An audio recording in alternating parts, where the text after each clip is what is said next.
Oh my god. Do I have a job quitting story for you, Karen Alloy?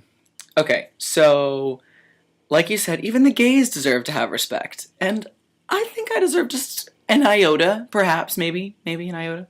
So, a couple of years ago, I was working in a restaurant as a server at this place called Don Pablo's, which is like um, a Mexican restaurant, obviously. And we got this new like assistant manager in from like Disney World or some shit, and he was like 50 years old, a total douchebag, completely. Like he actually told me one time that multitasking was a bad way to serve people. I thought that was how I was supposed to do my job. How else am I supposed to be a server? Anyway, so this one particular day, my general manager leaves, and I was on a morning shift. I had a double that day, and I was supposed to leave at like 2 o'clock, come back at like 4 or 5 ish, and finish the day. Um, so my manager decides she wants to leave at like 1:30, right before I'm supposed to get cut and go home. And this guy tells everyone, nobody's going home. You're all staying here. And I'm like, I gotta go because I got shit I gotta do. And I ended up saying him like, know what, screw it, I'll just stay on and I'll be the first one cut tonight. So we're in a rush and I have no tables. Everyone else has got like 4 or 5, and I'm sitting here making Jack Diddley when it comes to the money department. So I've got my sections cleaned, it's set with silverware, everything's swept and beautiful. No tables coming in. I go up and ask this host who's brand new. He's probably been working for about 15 minutes. And I'm like last on rotation. And I go up and I ask the host, hey, do you know how to do rotation so I can get some tables? He's like, oh yeah, you're right here, and I'm last on the list, and I'm like, okay, this is how you're supposed to do it. And I'm explaining it to him, and this guy Jim is his name, Jim. What a douche name. Comes over and he goes, what are you doing? And I'm like, I'm teaching Chris how to do rotation because he obviously has no idea what he's doing since I'm last on this. He's like, well, you need to go roll some silverware. You need to get your section clean, and I was like, my section is clean, yo. It's got silverware all over it. I'm ready to finish out the night. And he's like, well, you need to go roll some silverware because I'm sick of you just walking around here like you're doing nothing at this freaking job.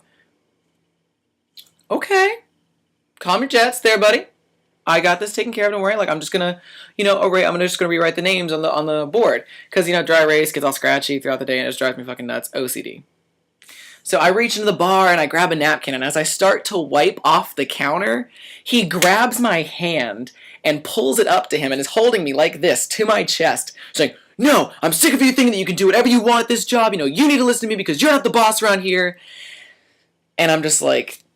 And I was just like, don't fucking touch me! And I shove my boss away from me. I'm in a restaurant full of people, and I'm like, get the fuck off me! Don't fucking touch me! I'm cussing him up one side, down the other. Now I want to let you know who I'm working with. Me, being Danny, I'm, a 5'8", 140-pound, 45-pound, gay boy. Absolutely no muscle. And I'm working with an ex-Korean bodybuilder, a 6'4" black man who could, knock you down with a stare, and a little tiny nerdy girl that I used to go to high school with.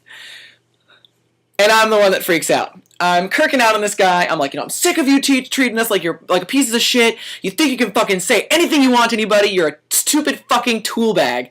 And he's just like, he's looking at me like, I cannot believe he's going off on me like this. So I make sure I walk him in front of the dining room where there's everyone watching. And I'm kirking out. I'm going crazy. And he says, you're going home. You're going home. I'm sick of this shit. You're going home. And I said, good. I've been trying to go home for the past 2 hours. And he's like, you're fired. You're fired. You're done here. You're done. You're fired.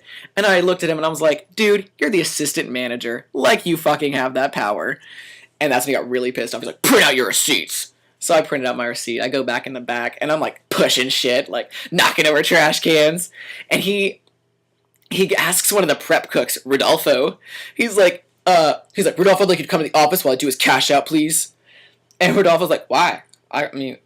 He's like, I just do it. And Rodolfo says, no, man, I got shit I gotta do. And I go in the room, and this room is literally 4x4 with a computer in it. That's it. So I'm in this room, and he sits down, and I lean right in his face, and I'm like, you know what, Jim? I'm not gonna hurt you. Why? Because one, it's not worth my energy. And secondly, I'm going to make you look like the douchebag. I'm going to make you look like an asshole because you grabbed me and you hurt me. Because guess what I'm going to do when I leave here? I'm going to call the police and I'm going to have you arrested for assault. How much do I owe you? I ended up owing him $35. Counted out my wallet here and I threw it in his face and I walked out the door, knocked over a chip basket with all the chips and salsa in it, knocked over trash cans, knocked over tumbler crates, and I went out saying, fuck this place, I hate all of you. And I dipped out and called the police. Not before I called my dad, who worked 5 minutes away, and I said, Dad, my manager just laid his hands on me and he fired me. My dad said, I'll be there in 2 minutes. Came up there, walked inside, asked for the manager, said, do you want to come outside and touch me like you touch my son? Now my dad is about 5'9", super like muscles the size of my thigh. And he's like, my dad's scary. Born and raised in the mountains of Southern Virginia. Scary. So he goes inside and he's like, do you want to come outside and touch me like you touch my son? And the manager goes, I think you need to leave. And my dad goes, that's what I thought, pussy. And dips. The police show up, 2 squad cars, 1 detective, and the deputy sheriff. That's how awesome I am. That's my crazy, wacky, 6-minute and 20-second long quitting story, and it's the best one I've got. So, yeah. I love you, by the way. I love you a lot. If I wasn't gay, I'd totally want to be Lulu's father. Totes.